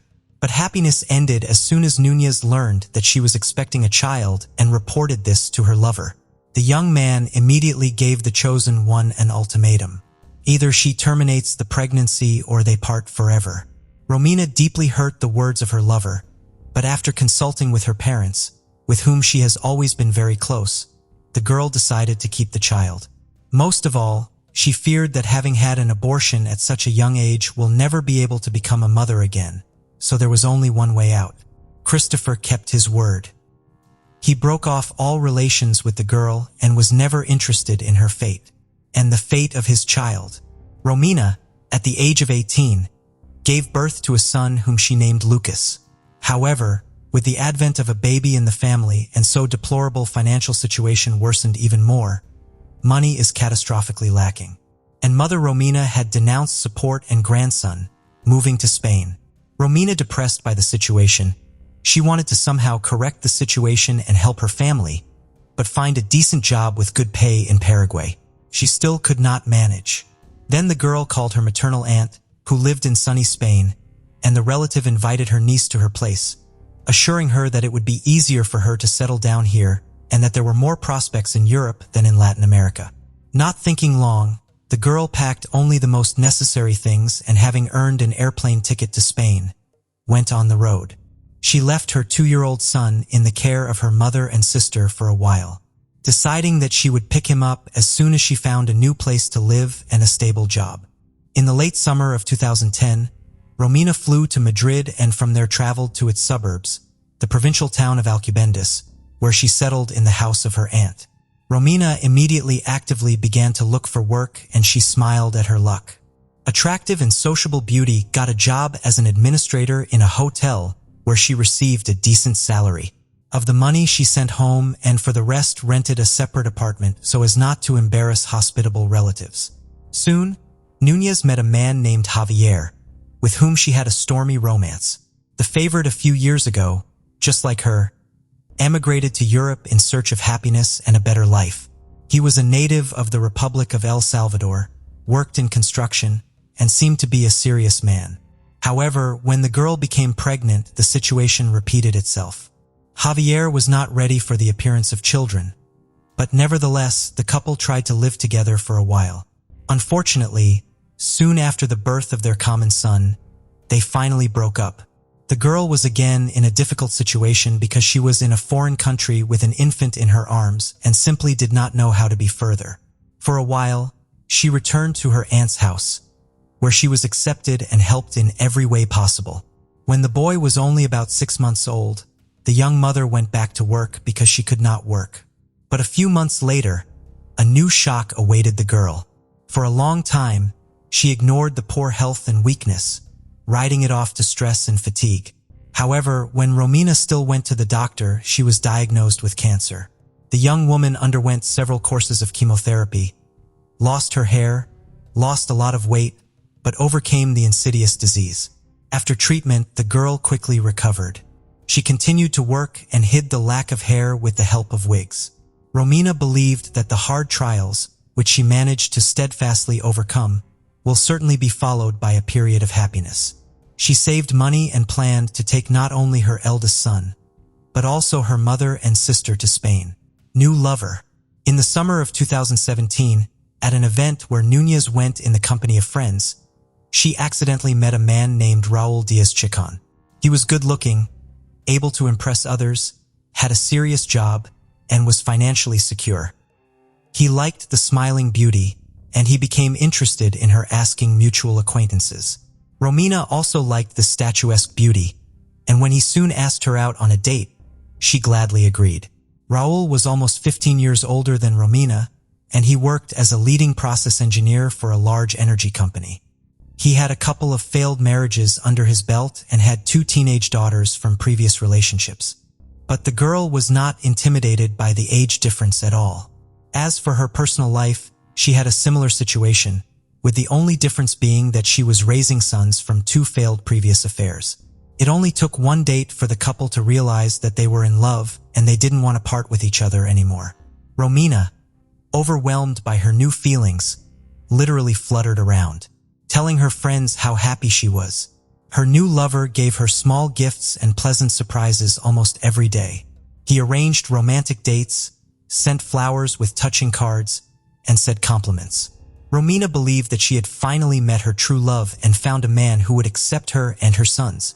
However, soon the girl began to reach very unpleasant rumors about her chosen one. In particular, it was said that he was rude and even cruel with his previous spouses, and because of this, in fact, broke up both his marriages.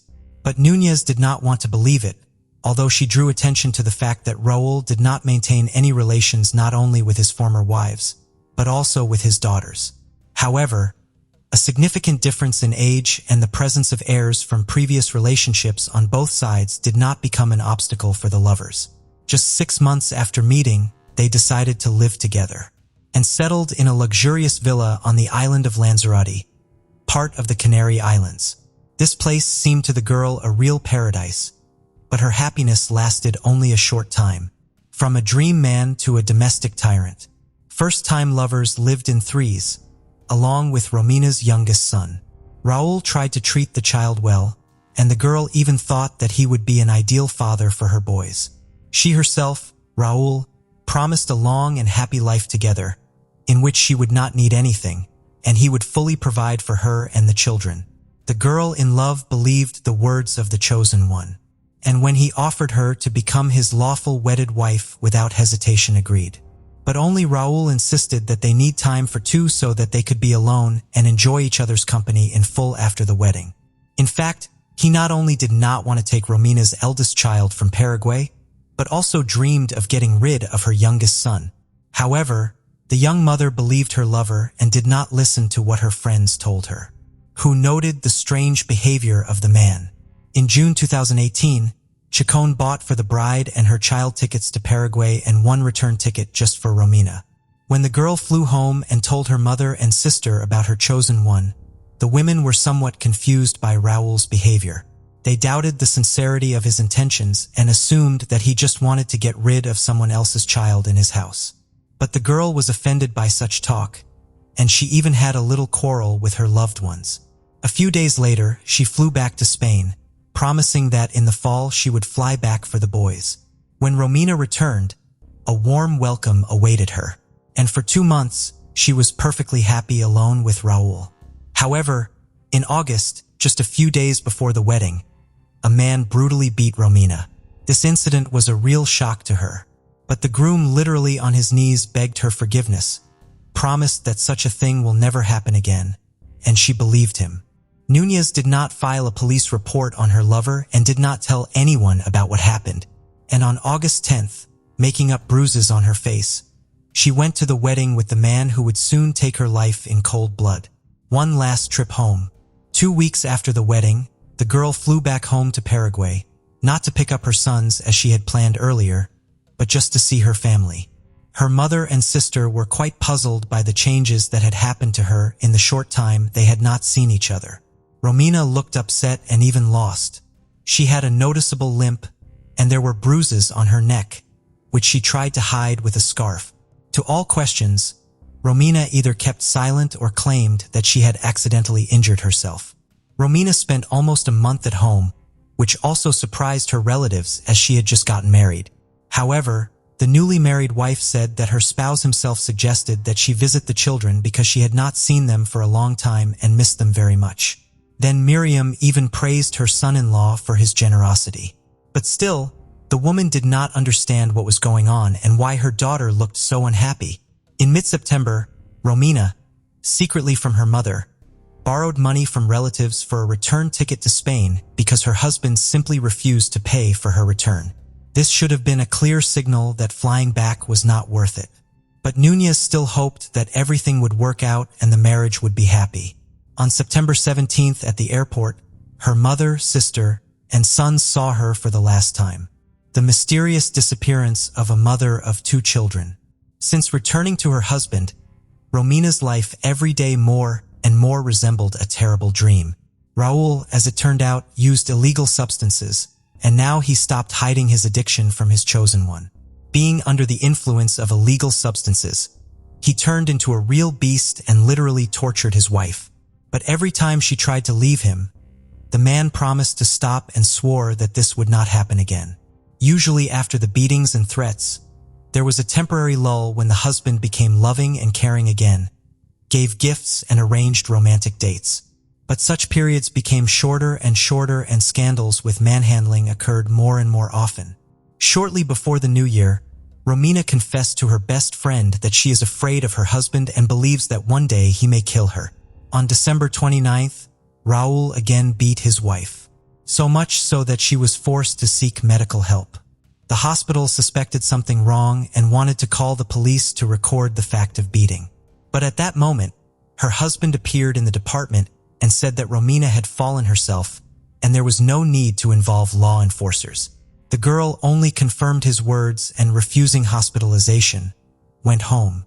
On January 1st, 2019, Miriam, Romina's mother, tried to call her daughter several times, but she did not pick up the phone.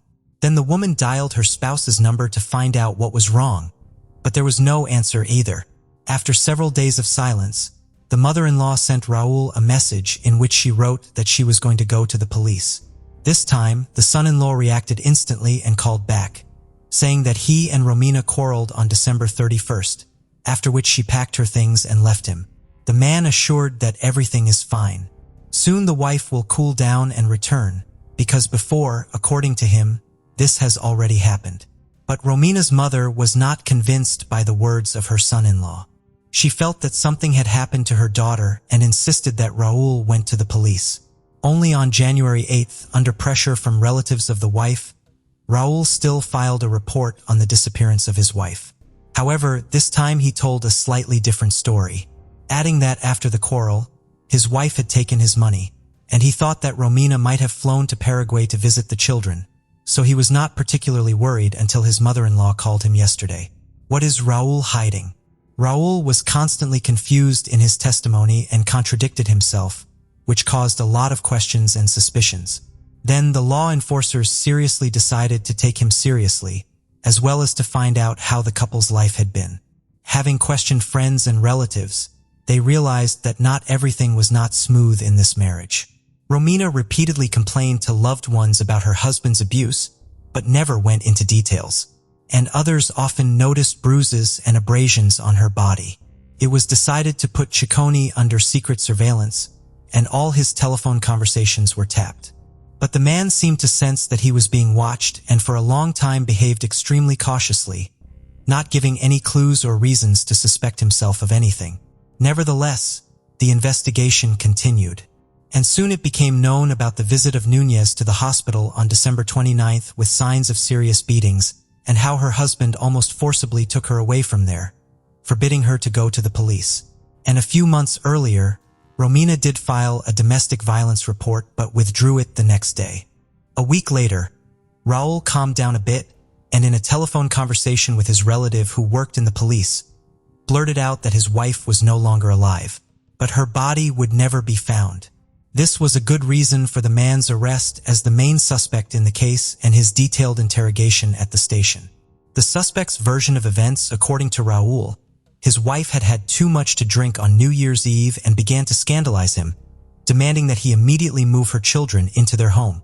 And when he said he was not ready for that, she threw a tantrum, started fighting and throwing at him everything she could get her hands on.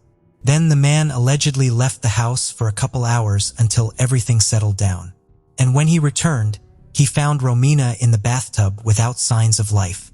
According to his version, the woman suffocated because she was very drunk, but he was afraid that he might be suspected of involvement in her death or even accused of murder.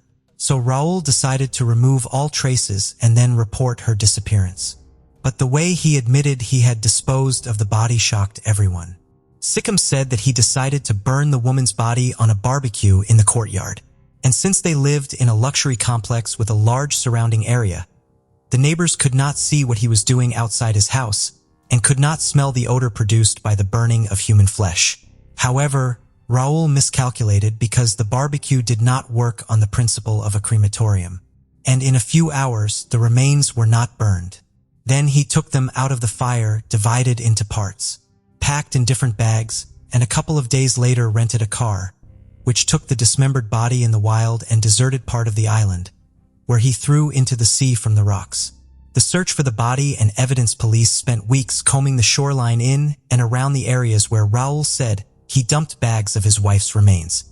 Divers were also involved in the search for body fragments on the bottom, aviation, and a considerable number of volunteers.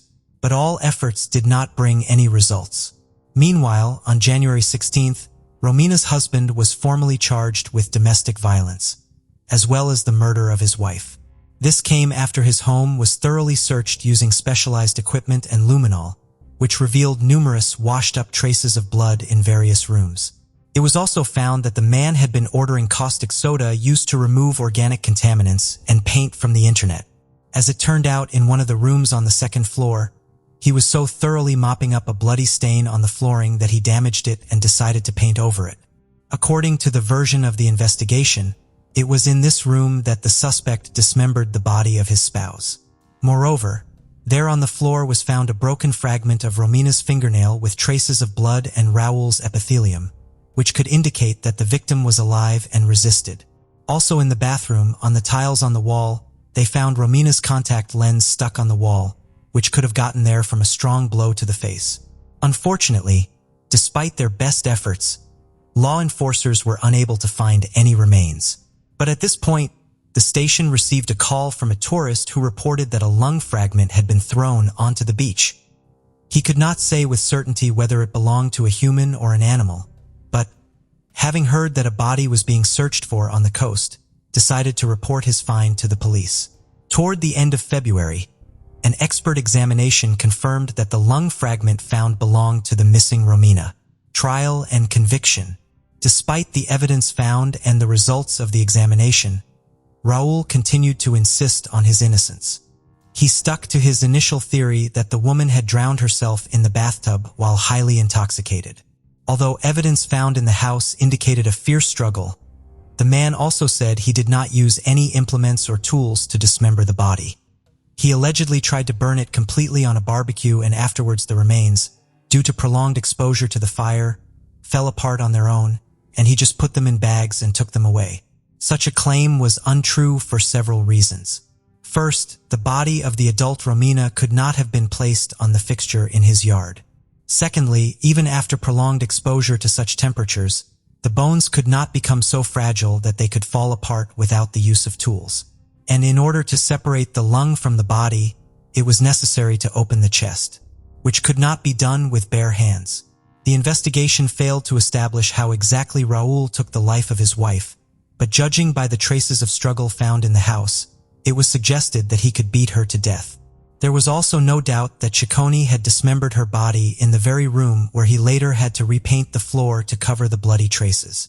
Raul's trial was delayed by the COVID pandemic, so the sessions were repeatedly postponed and rescheduled.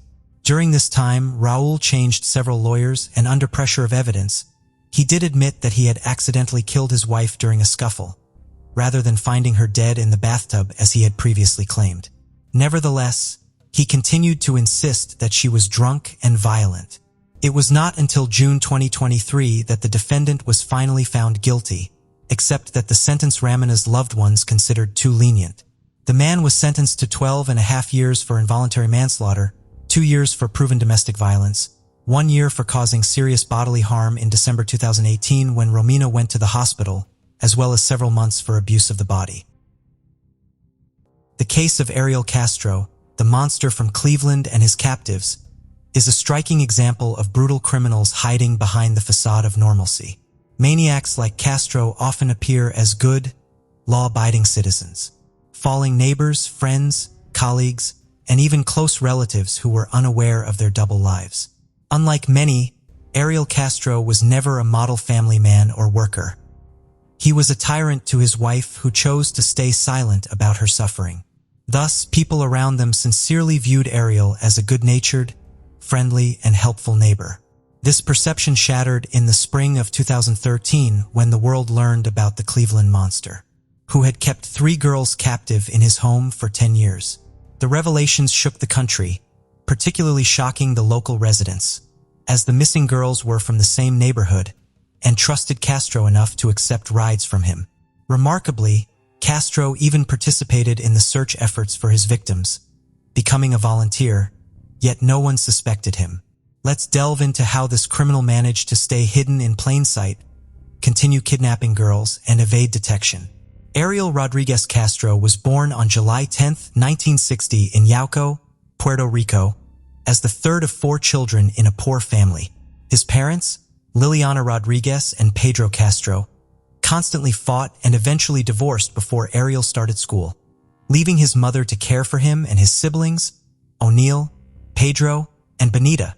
Struggling to make ends meet, the family moved to Reading, Pennsylvania, in southeastern USA. However, they soon moved to the neighboring state of Ohio, finally settling in Cleveland, a city that at the time welcomed migrants from Latin American countries. Pedro Castro also moved to Cleveland with his new wife and their joint children, settling nearby so the children from his first marriage could freely communicate with their father, which Liliana never forbade. Although their father willingly contacted his older children, he never helped them financially. Liliana later remarried, giving Ariel 4 more siblings. Ariel attended Lincoln West High School in Cleveland, graduating in 1978. He studied music and regularly attended church with his family, presenting as a model Christian, but was a domestic tyrant. In his teens, Ariel met a girl named Grimilda Figueroa, whose family lived across the street. They attended the same school, quickly became friends, and later developed a romantic relationship. For a long time, they lived with their parents because they couldn't afford their own place. In the early 1990s, after saving enough money, the couple moved into a house on Seymour Avenue in southwest Cleveland. This 2-story building, erected in 1890 and later reconstructed, had 4 bedrooms, a dining room, 1 bathroom, and a large unfinished basement. According to Grimilda's sister Alida Caballo, Grimilda complained that her life became a nightmare after moving into the new house. Ariel regularly abused her, both physically and emotionally. Grimilda believed things would improve after marriage and children, but the abuse worsened. She hid bruises and abrasions under her clothes, blaming visible injuries on clumsiness. In 1993, Ariel beat Grimilda so severely that she needed medical attention. Grimilda suffered fractured ribs, a broken nose, and broken arms after being pushed down the stairs by her husband. Despite her severe injuries, she refused to file a police report and the incident was hushed up. After receiving medical attention, she returned to her abusive husband. Ariel remained quiet for a while, fearing police attention, but soon realized he could get away with it and continued to beat his wife. In the mid-1990s, he inflicted a head injury that caused a blood clot and an inoperable tumor. Ariel was arrested, but released a day later, as Grimilda did not press charges, and even requested his release. By the late 1990s, Grimilda, tired of the abuse, filed for divorce, secured custody of their 4 children, Arlene, Antonio, Angie, and Amelia, and moved out. Her nightmare continued, as her ex-husband pursued, blackmailed, and threatened her. Grimilda sought a restraining order, which was issued 3 times but revoked each time. She passed away in late April 2012 from complications related to the brain tumor. By then, her children were grown and independent, but maintained a warm relationship with their father. In the early 2000s, lived alone on Seymour Avenue, worked as a school bus driver, played guitar at city festivals, and was known as a good-natured, hospitable neighbor. Nevertheless, there were oddities in Castro's behavior that went unnoticed. For instance, he was prosecuted several times for traffic violations, including speeding and making dangerous U-turns while driving a school bus. These infractions led to fines and a suspension, culminating in his firing in early 2013 after a maneuver endangered his passengers. Ariel frequently changed musical groups due to tardiness and disrupting rehearsals and concerts. After separating from his wife, he never invited anyone inside his house, though he regularly hosted backyard barbecues. His strangeness did not raise concern. He was seen as eccentric but harmless. No one could have guessed the danger behind his friendly facade. His first victim was Michelle Knight. On August 23, 2002, Ariel decided to kidnap and imprison her. Michelle, born on April 23, 1981, in Cleveland, had a troubled youth, often ran away from home, and had a police record. She became a mother early, but lost custody of her son, who was in a shelter. On that fateful day, she was on her way to court to regain custody of her 2-year-old. Ariel, whom she knew as her neighbor and a school bus driver, offered her a ride. He mentioned having puppies at home and invited her to help find them homes. Trusting him, Michelle agreed, but upon entering his house, the kind man turned into a monster. He severely beat and assaulted her, then chained her in the basement. For days, he starved her, deprived her of water, and repeatedly abused her. She was unable to move and begged for her release, promising silence. When Michelle's mother reported her missing, the police did not prioritize her case. Years later, after the terrible truth came to light, police officers admitted that Michelle Knight's case was not a priority, and limited resources were allocated to the investigation. Firstly, Knight was an adult. Secondly, she had previously left home multiple times. Thirdly, she had legal issues. Most importantly, authorities believed she was avoiding court proceedings related to her son's custody. Michelle's relatives tried to find her through their own efforts, involving neighbors, friends, and anyone concerned. At one point, Ariel Castro even helped post flyers with Michelle's photo around the city, all while she remained a prisoner in his basement. The second victim was Amanda Berry. Castro, convinced he was beyond suspicion, decided to kidnap again in spring 2003. Amanda, born on April 22, 1986, was about to celebrate her 17th birthday, but mysteriously disappeared on April 21, 2003. She was working as a waitress and called home after her shift, promising to be there soon. However, Amanda never arrived, and neither did she appear in the following days, months, or years.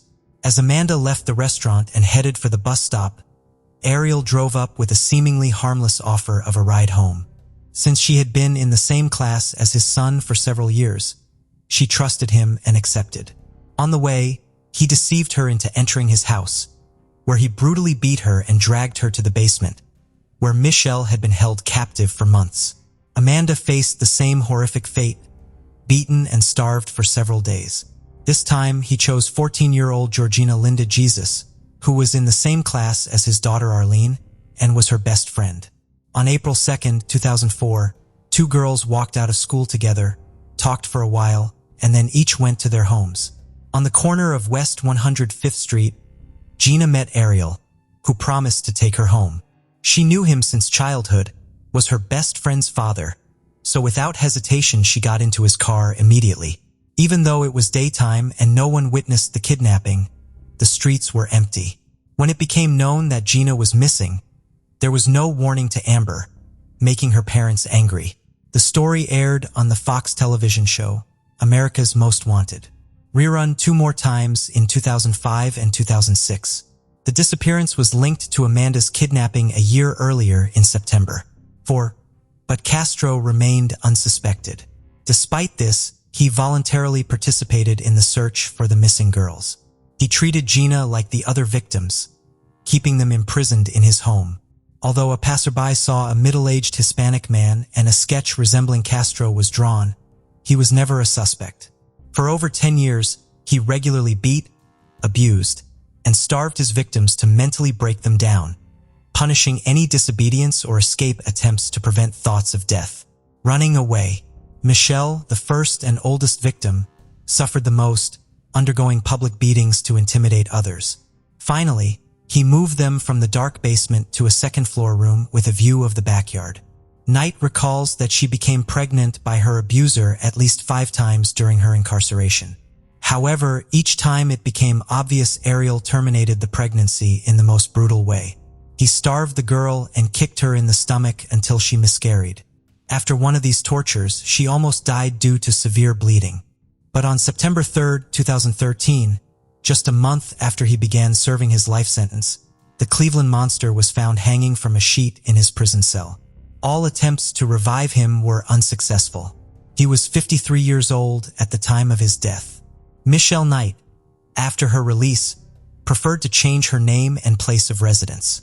She did not give interviews, but a few years later published a book in which she recounted all the horrors she had experienced in the Castro home. Her child was adopted after his mother disappeared. The woman later tracked down his adoptive parents, but it is not known whether she was able to establish contact with her now adult son. Barry and Jesus received diplomas from John Marshall High School in 2015 because they never had time to graduate. Gina later volunteered on the Amber Alert Committee, and Barry joined Fox affiliate WJW in Cleveland in 2017, where she hosts a missing persons column. Castro family members disowned Ariel, condemned his actions, and apologized to his victims and their families. The perpetrator's eldest daughter, Amelia, is now serving a 25-year prison sentence for assault and attempting to take a man's life. His youngest daughter, Arlene, apologized to former best friend Gina for the way her father treated her. Castro's son, Antonio, said he had been to his father's house and saw that some rooms were locked and inaccessible, but his parent explained it was because he was saving money on heating. In 2018, Michelle published a book titled Life After Darkness, Finding Healing and Happiness After the Cleveland Kidnappings. De Jesus also wrote a book of memoirs titled Hope, a memoir of survival in Cleveland. There have also been numerous documentary projects and 2 feature films about those horrific events. Prisoners of Cleveland, which was released in 2015, and Kidnapped in Cleveland, which was released in 2021. Ariel Castro's case is one of the most horrifying cases in American criminal history. Castro was convicted of kidnapping, holding, and sexually abusing 3 women for more than a decade in his home. Castro kidnapped Amanda Berry, Gina De Jesus, and Michelle Knight at his home in the Tremont section of Cleveland. He kept them in terrible conditions, imprisoned in small rooms and subjected to physical and mental torture. Finally, Berry managed to escape captivity by banging on the door and calling for help. She and the baby girl she gave birth to in captivity were rescued, along with De Jesus and Knight. When the police arrived, they discovered the brutal tragedy that Castro had caused. Castro was later arrested and convicted of a series of crimes, including rape, illegal arrest, and unresolved murder. He received a sentence of life in prison plus 1,000 years. However, he committed suicide in prison in September 2013, just 2 months after his arrest. This case caused a stir and sparked special interest in the issue of domestic violence and human rights protection.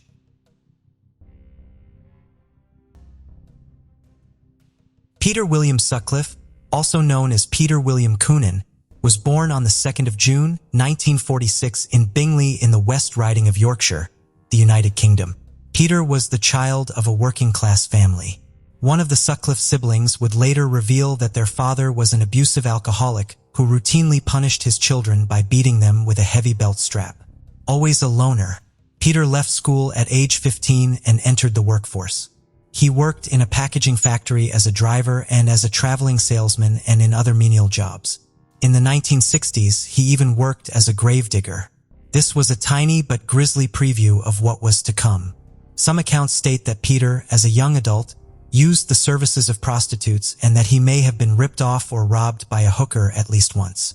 This would explain something of his extreme rage against women of the sex worker class later on.